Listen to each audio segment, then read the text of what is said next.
मैं दौलत राम सुखिया अपनी पूरी जायदाद रामू के नाम करता हूँ। रामू नहीं, राम। हाँ बेटा, रामू। रामू नहीं! पेल दिया गरीबों को।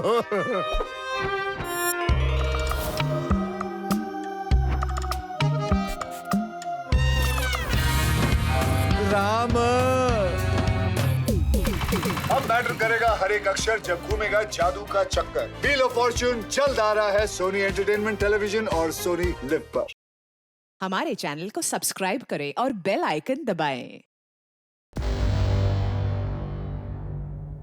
एक ठोस अंदेशा था, संदेह था कि माया भाटे के घर में प्रोस्टिट्यूशन के अलावा कोई अमानवीय गतिविधि भी चल रही थी। अब पुलिस को खबर मिली थी कि माया का एक कत्ल से भी संबंध है और खबर देने वाला था उसका अपना दाहिना हाथ, उसका दलाल पुरुषोत्तम, जो कि मांग कर रहा था कि उसे इस केस से बाहर रखा जाए। क्या था यह मर्डर केस और कौन था पीड़ित? पर मर्डर किसका हुआ? पुरुषोत्तम को गारंटी चाहिए कि उसका इस केस में नाम नहीं आएगा। उसने बोला है कि वो वापस फोन करेगा। वैसे मैंने मेरे बंदे लगा रखे हैं उसकी तलाश में। सर, इस माया के दोनों बेटे योगेश और जगदीश हमारे पास हैं। सर हो सकता है इन दोनों बेटों को कुछ पता, पर हमसे छुपा रहे हैं। जगदीश दादा, आपने कैसे मान लिया कि बाबा हमें ऐसे ही छोड़ के चले गए? मुझे तो बचपन में भी यकीन नहीं था और अब भी नहीं है। तू 9 साल का था और मैं 14 साल का, तो बचपन से तेरा था यार। तुझे लगता है बाबा ने मुझे कुछ अलग से कहा इसलिए मुझे यकीन हो गया? जितना तुझे पता है उतना मुझे पता है। जब उतना ही पता तो कैसे यकीन कर लिया कि बाबा हमें छोड़ के चले गए? जो आई ने बोला मैंने मान लिया, बस। मुझे इस केस के बारे में और भी जानकारी चाहिए। किसका मर्डर हुआ था, कब मर्डर हुआ था? पुरुषोत्तम अगर ये बोल रहा है कि उस पूजा वाले रूम में कुछ नहीं है, मतलब जरूर उस रूम में कुछ ना कुछ है। ये हमारा ध्यान भटकाया जा रहा है। मुझे स्ट्रांगली लग रहा है उस पूजा वाले रूम और इस मर्डर के बीच कोई ना कोई कनेक्शन जरूर है। सर, माया उस कमरे को हमेशा बंद रखती थी। कहीं ऐसा तो नहीं कि उस कमरे के अंदर कोई डेड बॉडी दफन हो? खान, तुम और तावड़े उस पूजा वाले रूम का दोबारा से पोस्टमार्टम करो। पद्मा, माया के दोनों बेटों को टैग करो, बात करो उनसे। गया, मुझे किसी भी सूरत में माया का वो लवर विनोद जोशी चाहिए। और पुरुषोत्तम को बोल कि हम उसे सरकार का भाव बना लेंगे, कोई चार्ज भी नहीं लगाएंगे उस पर। लेकिन शर्त यही है, उस मर्डर की मुझे पूरी जानकारी चाहिए। चल, साहब ने बुलाया है। सुन, मेरा ये लॉकअप में दम घुटता है, तो मैडम के लिए एसी लगवा दे। एक पैकेट अगरबत्ती का बंदोबस्त कर दे। ए शानी, ना तो होटल का कमरा है और ना मैं रूम सर्विस वाली हूँ। चल चुपचाप। माया, ऐसा भी क्या दफन है उस कमरे के अंदर जिसकी वजह से तुम इतना डरी हुई हो?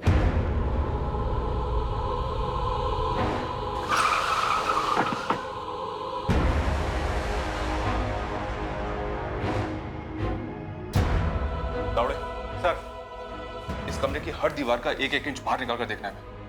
100% अंदर कुछ है सर। लाश। चलो काम पे लग जाओ। जी सर।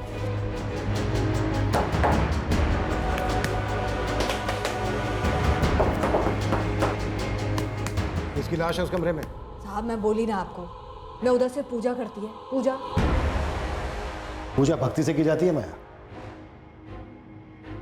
तुम डर की वजह से पूजा करती हो। किस चीज का डर है? किसको मार डाला तुमने जिसका डर तुम्हें ये सता रहा है कि वो कहीं भूत बन के तुम्हारे सामने ना आ जाए?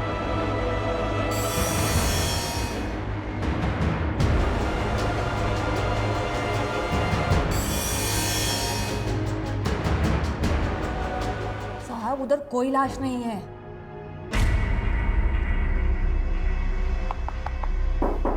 एक मिनट। ए, तावड़े इधर सर। ये सुन जरा।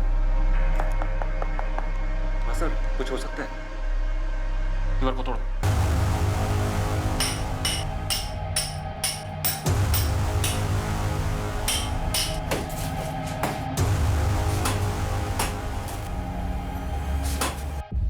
योगेश भागा नहीं है मैडम, बस थोड़ा परेशान है। ठीक है, लेकिन है कहाँ पर? फोन नहीं उठा रहा है, गैराज भी नहीं जा रहा है, घर पर भी नहीं है। क्यों?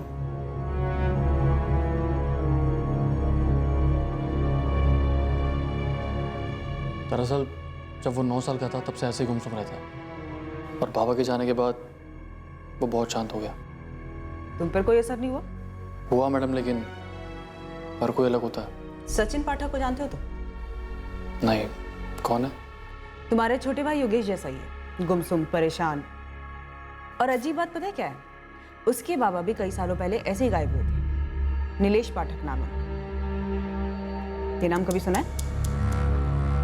नहीं मैडम, ये नाम कभी नहीं सुना। सचिन पाठक या नीलेश पाठक, इत्तेफाक भी तो हो सकता है ना मैडम। कितने लोग यूं ही गायब हो जाते हैं इस दुनिया में। ये बात भी है। अच्छा जगदीश, एक बात बताओ, तुम्हारी माँ माया ने किसका मर्डर किया था? ये क्या बोल रही हैं आप? 3 साल पहले तुमने घर छोड़ा, ऐसा तुम्हारी माँ माया ने बताया। हाँ तो? उसके बाद तुम्हारे छोटे भाई योगेश ने घर छोड़ा। जी लेकिन क्या? तुम दोनों भाई जानते थे ना उस घर में कुछ चल रहा है? मैडम, हमें तो बस आई के वही धंधे से दिक्कत थी, उसके अलावा हमें कुछ नहीं पता। वैसे जब बाबा हमारे साथ थे तब भी ये सब करती थी। तुम्हारे बाबा भी इन सब में शामिल थे? ये आदमी विनोद जोशी, ये पता नहीं आई की जिंदगी में कहां से आ गया, लेकिन जब से आया ना मैडम, पैसा बरसने लगा। जगदीश, ओ आई सुन रहे बाड़ा? घंटे भर के लिए बाहर जाके खेल। पर क्यों आई? आई बोल रही है ना, जा बाहर जा।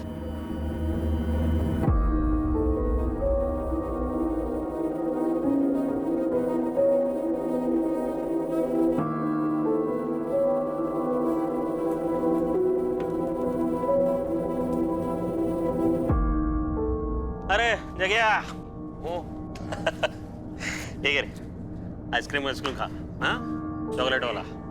बाबा कारपेंटर का काम करते थे। दोपहर में आई के पास अलग अलग लोग आते थे।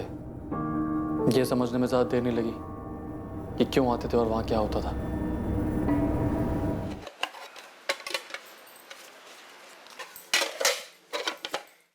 ये ले जगदीश, योगेश को भी लेके जाना, जो मन करे वो खरीदना। ठीक है।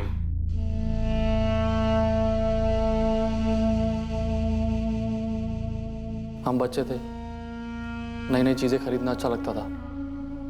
योगेश और छोटा था, ना ही उसे कुछ समझ में आता था, ना ही कुछ पता चलता था। मैंने भी उसे कभी समझाने की कोशिश नहीं की। किसी भी बच्चे के लिए आसान नहीं होता है ये जानना कि उसकी माँ धंधा करती है। मेरे को मालूम है कि मेरे को सिर्फ पैसा चाहिए था, एक अच्छी जिंदगी चाहिए थी, मेरे लिए, मेरे बच्चों के लिए, और कुछ नहीं। मैं तुम्हारे धंधे की बात नहीं कर रहा हूं, कत्ल की बात कर रहा हूं। किसको मारा था तुमने? मैंने खुद को मार डाला साहब, पैसों के लालच में। मैं खुद रोज मरती थी। मैं अपने पति की कमाई से खुश नहीं थी। वो तो बस एक कारपेंटर था, उसकी कमाई से कुछ नहीं होता था। देख माया, मैं जितना कमा सकता था उतना कमा रहा है, इससे ज्यादा नहीं होगा। बस ये समझ ले, हम लोगों की किस्मत में इतना ही है। पढ़ी लिखी नहीं है लेकिन इतना जानती है, गरीब पैदा होना किस्मत की बात है, लेकिन गरीब मरना बेवकूफी। तो ये भी जानती होगी ना कि जितना चादर होता है उतना ही पैर फैलाना चाहिए। शादी के टाइम पे एक दूसरे का औकात बराबर से मालूम था ना हम लोग को। तो क्या औकात बदला नहीं जा सकता? जितना कमाता हूं उतना ही है, नहीं हो पाएगा उससे ज्यादा मेरे से। और ये फालतू का ना सपना देखना बंद कर दो। मैं नहीं छोड़ पाई अपने सपनों को। सपने देखना कैसे छोड़ सकता है कोई? मेरी विनोद से मुलाकात हुई, वैसे भी मैं अपने पति से दूर जा रही थी। मेरी विनोद से नजदीकियां बढ़ी और पैसों से भी। क्या बकवास कर रहा है? पागल हो गया है क्या? अरे इतना क्या फड़फड़ा रही है तू? हाँ, ये देख, ठंडे दिमाग से सोच। जो तेरे मेरे बीच में है, जो तेरे और प्रशांत के बीच में है, वही तो करने को बोल रहा हूँ तेरे को। विनोद, मेरे साथ ऐसी बात करने का नहीं, निकल इधर से। ओ बाबा, जाता हूँ मैं, लेकिन ना तू खुद चल के सामने से मेरे को ये बोलेगी, और वो भी लव कर। ए माया, अरे लेकिन बैठना रे बाबा, देख, इतना सोचने में बुरा गंदा लगता है ना, वैसा बिल्कुल भी नहीं है। देख, तू दोपहर को अकेले रहते, मैं कैसा आता है, मेरे जैसा कोई और आएगा। देख, करना तुझे वही है जो हम करते हैं, लेकिन सोच, तगड़े पैसे मिलेंगे, तगड़े। तेरी जिंदगी ना ऐसे फटकन बदल जाएगी। हाँ, एक दोपहर का 2000, 1000 तेरा, 1000 मेरा। चल मेरे को बोल, ये तेरा प्रशांत महीने का कितना कमाता है? 6000, 7000? अरे उतना तू एक हफ्ते में कमाएगी।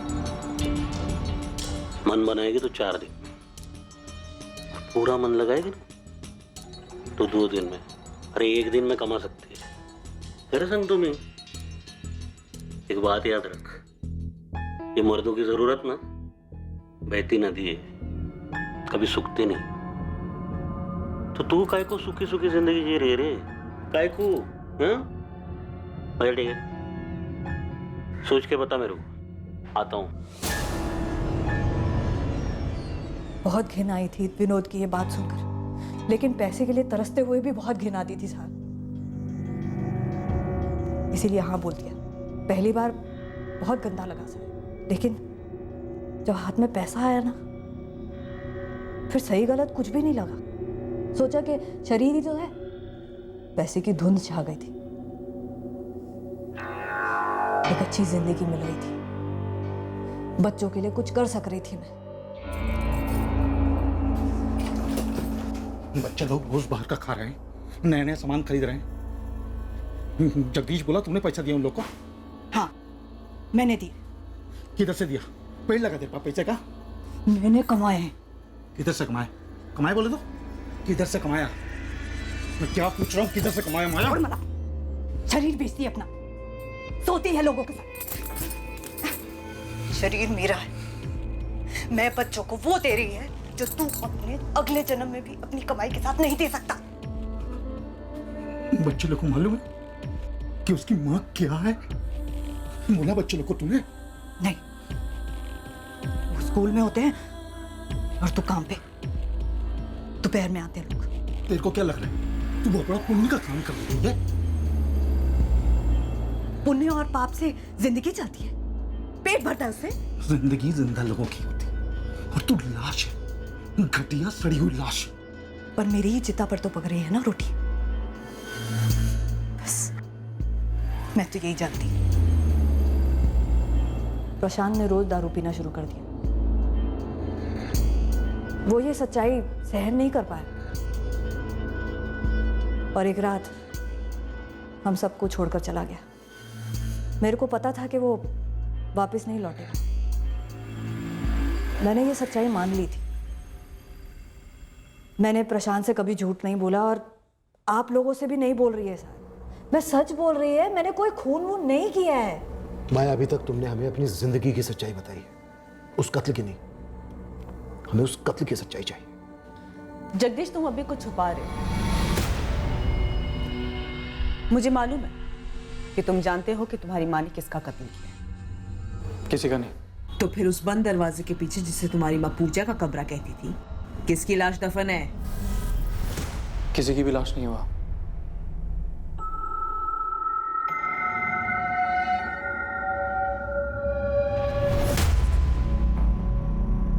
सर, यहाँ तो कुछ दिख नहीं रहा।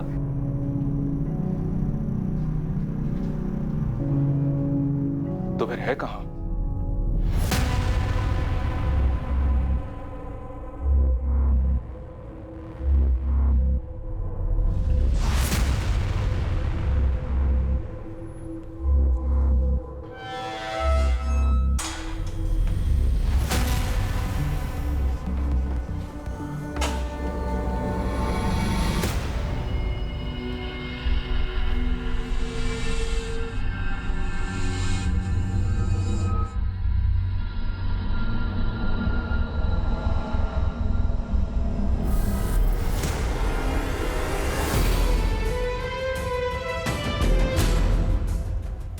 कौन है?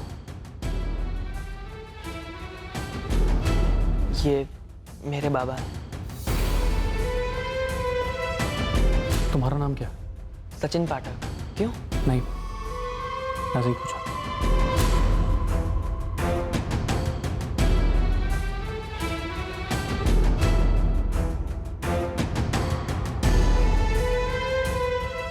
सचिन पाठक को जानते हो तुम? नहीं, कौन है? उसके बाबा भी कई सालों पहले ऐसे ही गायब हुए थे। नीलेश पाठक नाम है। ये नाम कभी सुना है? मेरे बाबा हैं।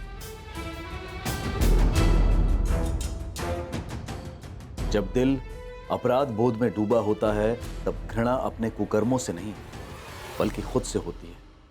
माया के घर में कुछ छुपा जरूर था जो पुलिस के हाथ नहीं लगा था, लेकिन वहां जो था उसके बारे में कई लोग जानते थे और अच्छी तरह से जानते थे। एक अजीब इत्तेफाक कहिए, एक एक्सीडेंट कहिए या नियति का लिखा कहिए, जो भी कहिए, पर इस आम से दिखने वाले एक अवैध कोठे पर हुई इस साधारण सी रेड की वजह से कई असाधारण सच्चाइयां उभरने वाली थीं जो कि सालों से खामोशी के कफन में दफन थी।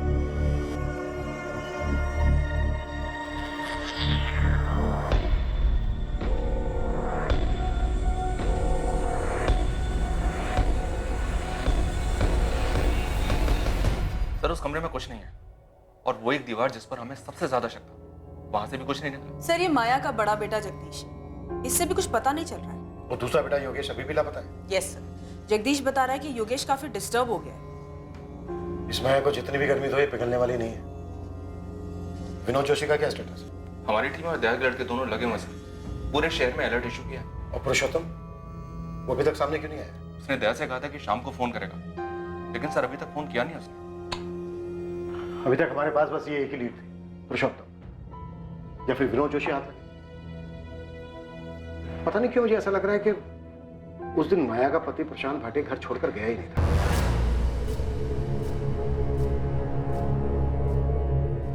बारह साल हो गए। 12 साल से लेकर आज तक उसकी कोई खबर नहीं है।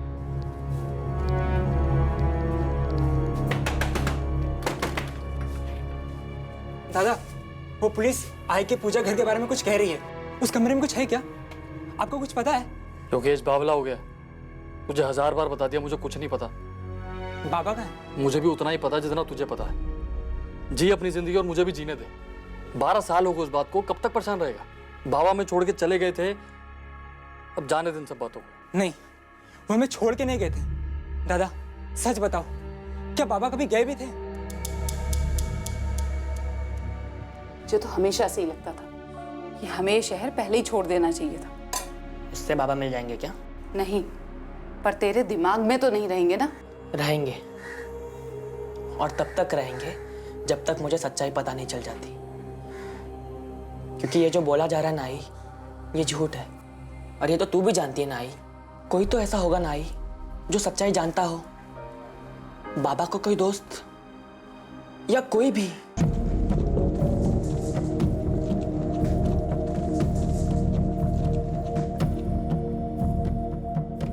योगेश बाबा हमें खुद छोड़ के चले गए थे, वो है कहीं?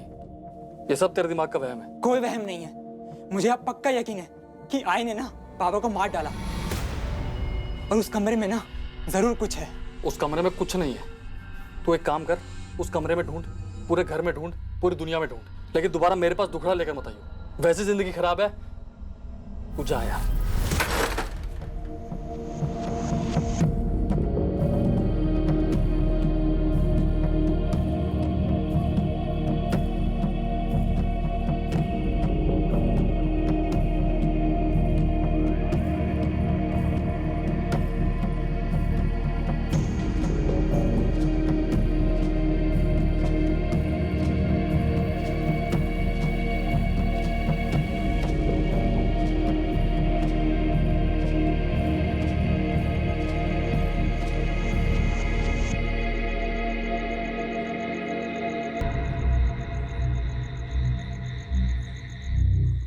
माया, तेरे को डर नहीं लगता?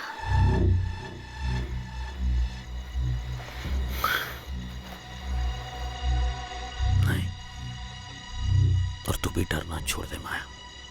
क्यों किया मैंने ये सब कुछ? खुद के लिए? मेरे बच्चों के लिए? अरे हमारे लिए माया? क्या करेगी मैं इतने पैसे का? क्या इन पैसों से मैं अपने पुराने पाप धो सकती है, अपना भविष्य, अपनी खुशियां खरीद सकेगी? मेरे को तो ये भी नहीं पता है खुशियां होती क्या है।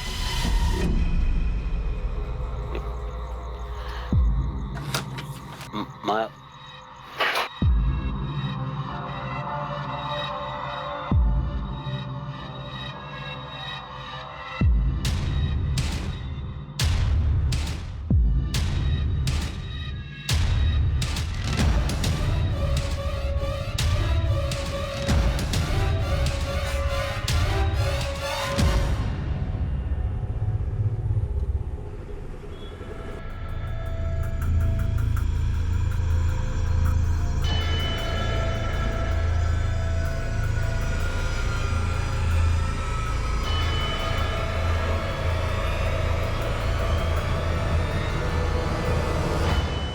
किसका मर्डर हुआ?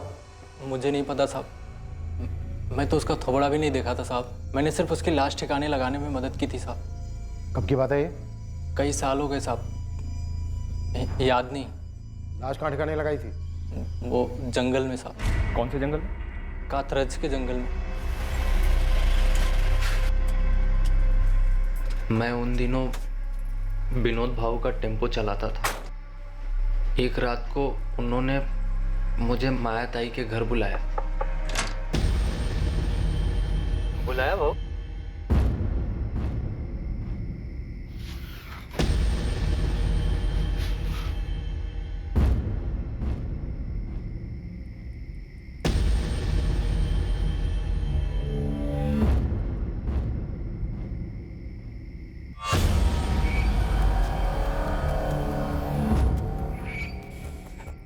ये कौन? लाश है आदमी, ठिकाने लगा। नहीं भाऊ, लेकिन ये मुझे बताओ ये है कौन? इतना जानना जरूरी नहीं, समझा ना तेरा? गपचुप उठा।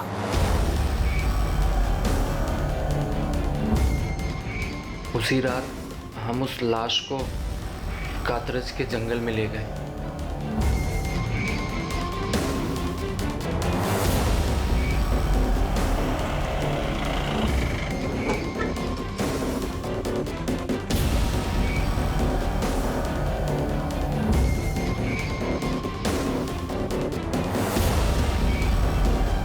मुझे बस इतना ही मालूम है साहब, बाकी सारी बातें वो दोनों जानते हैं, विनोद भाऊ और माया ताई। मर्डर किसका हुआ है अगर यही नहीं पता चला तो तेरी टिप खोटी है ना, कोई मतलब नहीं है उसका। जगदीश जानता है साहब। क्या जानता है जगदीश? वो जानता है मर्डर हुआ था, तो ये भी जानता होगा किसका हुआ था। लेकिन भाऊ मुझे बताइए ये है कौन? ये सब कैसे हुआ? बहुत पूछने लगा बे तू, हाँ? इतना जानना जरूरी नहीं, समझा ना तेरा? गपचुप उठा।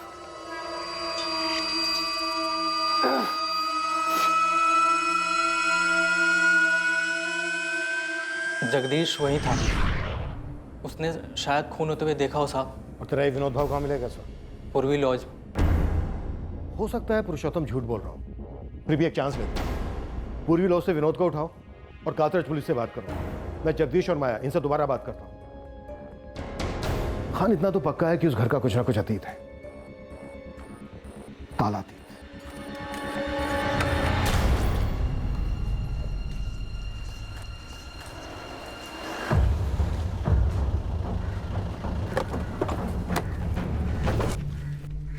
कुछ पता चला क्या साहब? सब कुछ पता चला, चल थाने। सर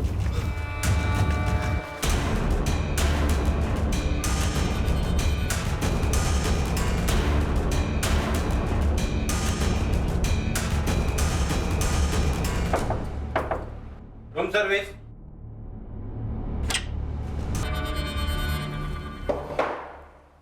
माया, तुम्हारे पति प्रशांत भाटे ने कभी घर छोड़ा ही नहीं था, है ना? वैसे कातरज के जंगलों में हम उस लाश की तलाश कर रहे हैं, भूतों से डर लगता है ना तुम्हें?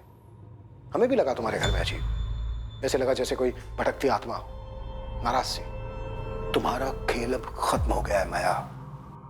पुरुषोत्तम ने सब कुछ बोल दिया, विनोद जोशी को अरेस्ट कर लिया हमने, और हमें यह भी पता चल गया कि तुम्हारा बेटा जगदीश उस कत्ल का गवाह है, उसको भी उठा लिया है। साहब, जगदीश उस टाइम बच्चा था, उसने कुछ नहीं किया, उसको छोड़ दो साहब। तुमने और विनोद जोशी ने मिलकर मारा ना प्रशांत भाटे को? नहीं साहब। ठीक है, पुरुषोत्तम और विनोद जोशी के साथ अब हम जगदीश को भी तोड़ेंगे।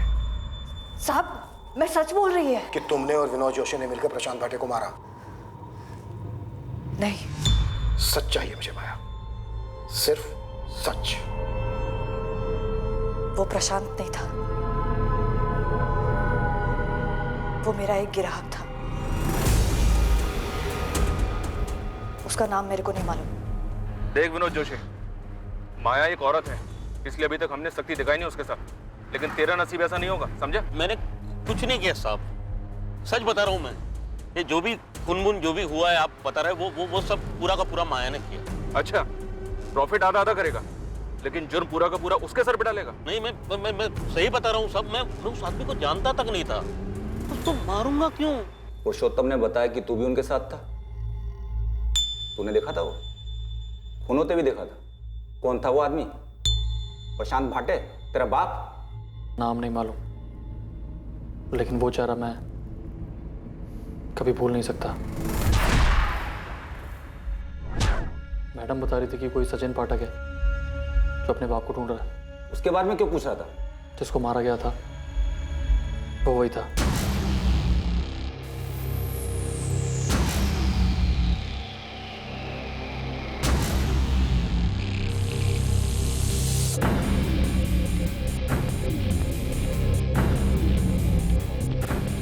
मेरे को लगता है ये मर गया।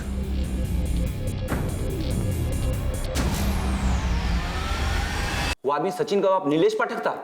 नाम नहीं मालूम। तो तुझे कैसे पता वो सचिन का बाप था? सचिन के हाथ में उसके बाप की तस्वीर देखी थी, वही चेहरा जो रोज रात को मैं ना चाहते हुए भी देखता हूँ। मेरी आई भी देखती होगी। इस पैसों के लालच ने पहले मेरे को मारा,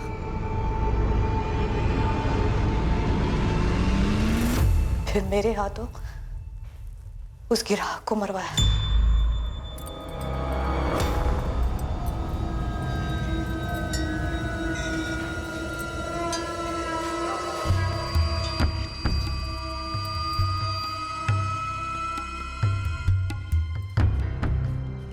ओहो, क्या बात है बाबू, बैंक वैंक लूट कर आए हो क्या?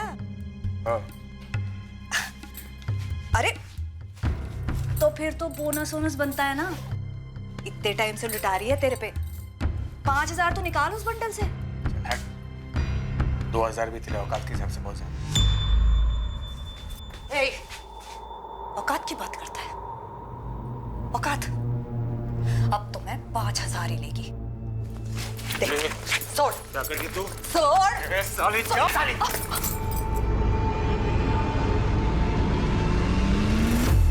आसमान में बादल नहीं छाते साहब, मेरे सामने नोटों के बादल छाते थे। उसके पास इतना सारा पैसा था साहब, और ऊपर से ऐसी बात। मैं उसको कैसे छोड़ देती साहब?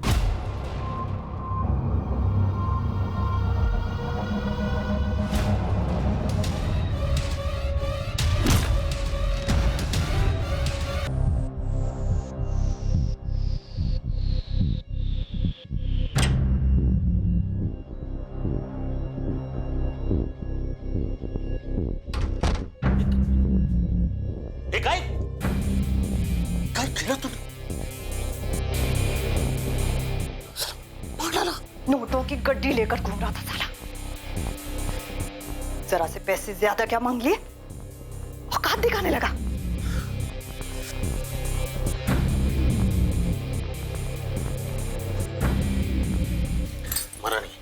मरा नहीं है, सांस चल रही। अस्पताल लेके चलते। चुप, वो बच गया तो हम लोग मर जाएंगे। पर उन्हें बचा सकते हैं। चुप। विनोद,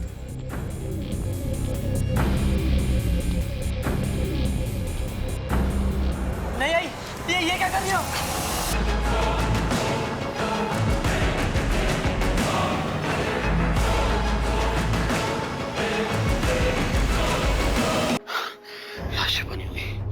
योगेश बारी खेल रहा है, मैंने देखा उसे, कभी भी आ सकता है वो। अभी छुपाते हैं, रात को ठिकाने लगाएंगे। चले जग्या, ये जग्या, जग्या, संभाल अपने आप को। देख, तुझे तेरी आई की मदद करनी है, समझ लगा है? ये खून साफ करना है, समझ लेना। आईची मदद करायची। योगेश घर आया उस दिन, उसे कुछ मालूम नहीं था। फिर रात को पुरुषोत्तम आया, वो लोग लाश को जंगल में ले गए। योगेश तब सो रहा था। बहुत पछतावा होता है साहब, धन घिन सब आती है, लेकिन समझ नहीं आता साहब कि वो नोटों को देख के क्या धुन सवार हो जाती है। सर, ये था वो आदमी जिसको इन्होंने मार डाला। ये तो नीलेश पाठक है ना, सचिन का बाबा? हाँ सर, जगदीश को याद था ये चेहरा।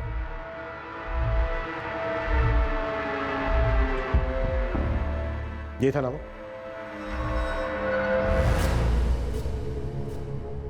सचिन, तुम्हारे बाबा नीलेश पाठक अब इस दुनिया में नहीं है। क्या हुआ था उनके साथ? कत्ल हुआ था उनका। कत्ल?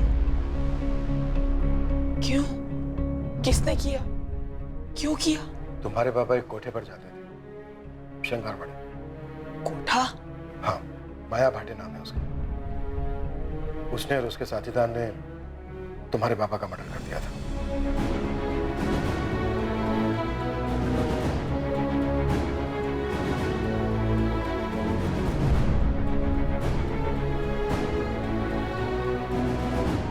सचिन का पिता नीलेश पाठक 21 जून 2009 को अपने साथ एक 1.5 लाख की कलेक्शन कर अपने घर लौटने से पहले माया के घर गया था। नीलेश को उस दिन कोई अंदाजा नहीं था कि वो फिर अपने घर कभी नहीं लौटेगा।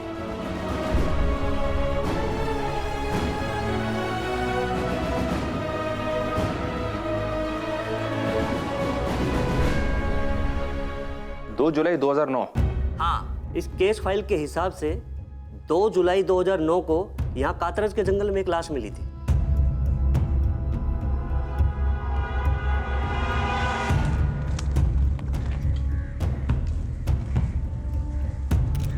शरीर पे कोई कपड़े नहीं थे, दूसरी कोई आइडेंटिफिकेशन भी नहीं थी।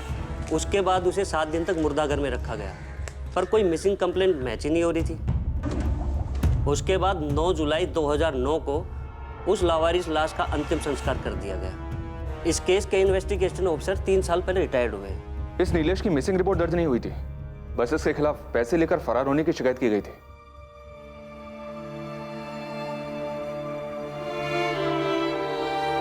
बाबा चोर नहीं थे, उनका मर्डर हुआ था उसी रात। कैसे? एक युवक की 9 साल की तलाश अपने पिता के लिए एक दर्द भरी असलियत के खुलासे से खत्म हुई। पुलिस का इंट्यूशन कहिए, अंदेशा कहिए, लेकिन उस पूजा घर को लेकर संदेह की वजह से पुलिस सचिन के पिता नीलेश पाठक की हकीकत जान पाई, और वो भी पूरे 9 साल के बाद। लेकिन इत्तेफाक और आभास का यह सिलसिला अभी खत्म होने से काफी दूर था। गड़े मुर्दे और भी थे। नीलेश के मर्डर के वक्त जगदीश नाबालिग था, पर जुर्म में तो शामिल था। नीलेश का हमें बर्थ सर्टिफिकेट निकलवाना होगा, उसकी एज के साथ रिपोर्ट फाइल करनी होगी। कोर्ट को डिसाइड करने दो। और सर, वो कमरा? हाँ, वो कमरा। सर, अभी भी लगता है कुछ अधूरा है, कुछ बाकी है जिसका पता लगाना है। ये पुरुषोत्तम पूरी बात नहीं बोल रहा है। और तुम लोगों को तो वहां कोई लाश नहीं मिली। लेकिन सर, माया को जो इतना डर लगा रहता है, क्या वो डर सिर्फ एक अजनबी को लेकर या सिर्फ एक ग्राहक को लेकर हो सकता है? प्रशांत भाटे, उसका पति, जो कभी घर लौटा ही नहीं।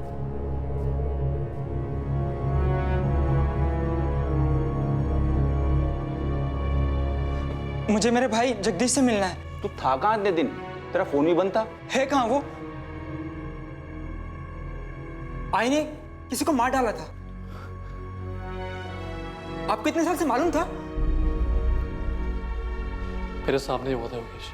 अब ये नहीं कहना कि तुम्हें नहीं मालूम कि बाबा कहाँ है। दादा, अरे अब तो सच बोल दो। 12 साल हो गए, 12 साल। दादा, दादा!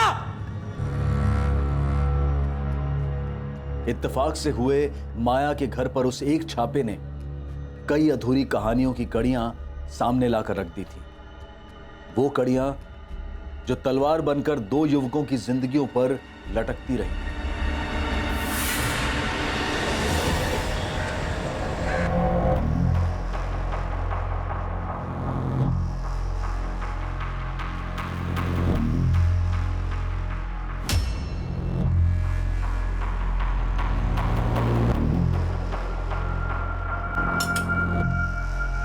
आखिरकार योगेश का बड़ा भाई जगदीश टूटा।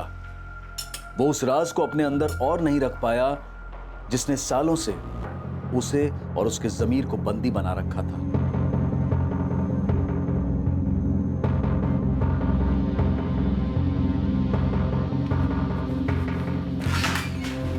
सर, जगदीश भाटे कुछ कहना चाहता है, कुछ और भी बात है। नीलेश पाठक के अलावा मेरी आई ने किसी और का भी कत्ल किया था सर। तुम्हारे पिता का?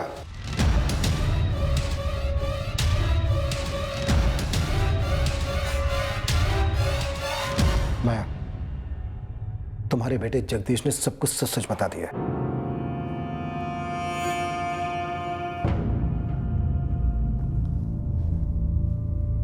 अच्छा है साहब।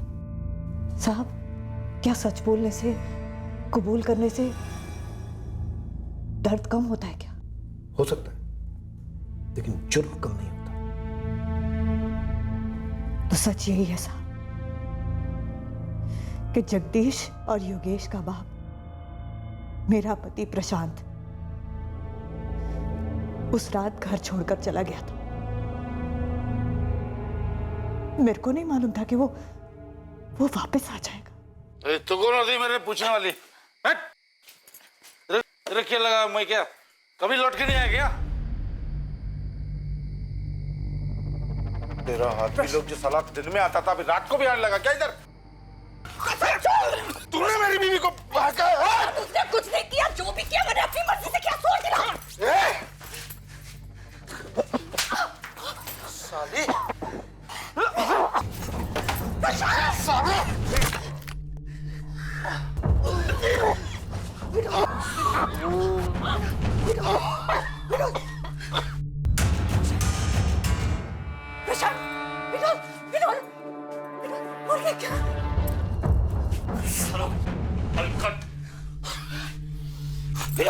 चल इसको हॉस्पिटल लेके चलते।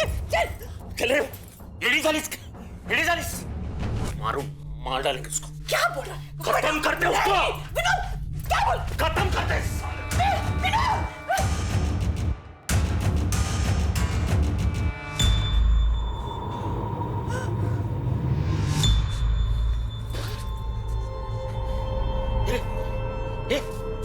ए माया, माया बगरे माझे समोर बघ।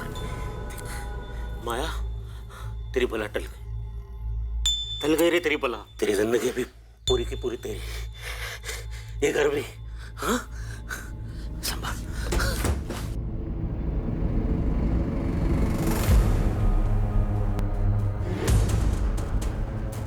बाबा,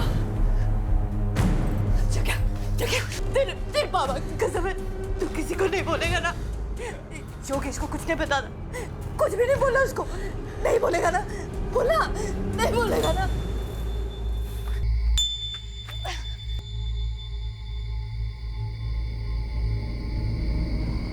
जगह, मदद करनी होगी तुझे।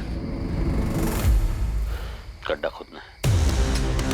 उस रात के बाद मैंने वहां पीछे कभी कदम भी नहीं रखा। जब भी वहां देखती थी तो वो खड़ा दिखता था, घूरता हुआ। मैंने ये सब कुछ क्यों किया, मेरे को इसका जवाब कभी नहीं मिला साहब। पहले अपने पति को, फिर उसकी राख को। साहब, उन दोनों की आत्मा से ज्यादा ना मेरे को अपने आप से डर लगता है क्या मैं किसी और को भी मार देगी क्या? मेरे जीते जी ना ये डर जाने वाला नहीं है साहब, ये मेरे को मालूम पड़ गया।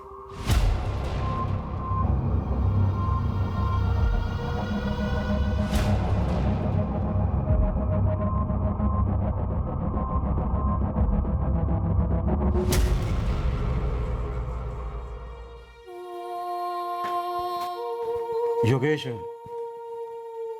स्केलेटन के सैंपल से जो डीएनए लिया गया वो तुम्हारे और तुम्हारे भाई जगदीश के डीएनए से मैच हो गया है। वो कंकाल तुम्हारे पिता प्रशांत भाटे का ही है।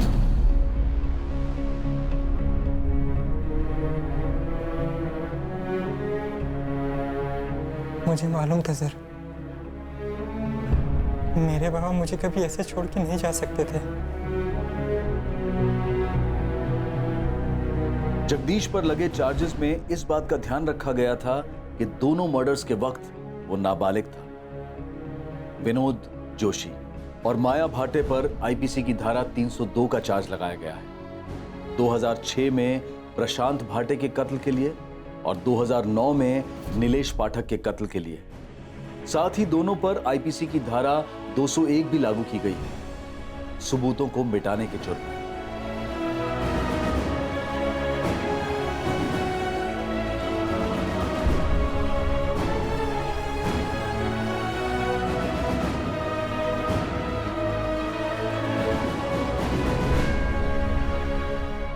एक कत्ल 12 साल पहले हुआ और दूसरा कत्ल 9 साल पहले, और दोनों के बारे में किसी को भनक तक नहीं थी। 9 साल पहले अगर नीलेश पाठक पैसों के कलेक्शन के बाद माया के कोठे पर ना गया होता तो क्या होता?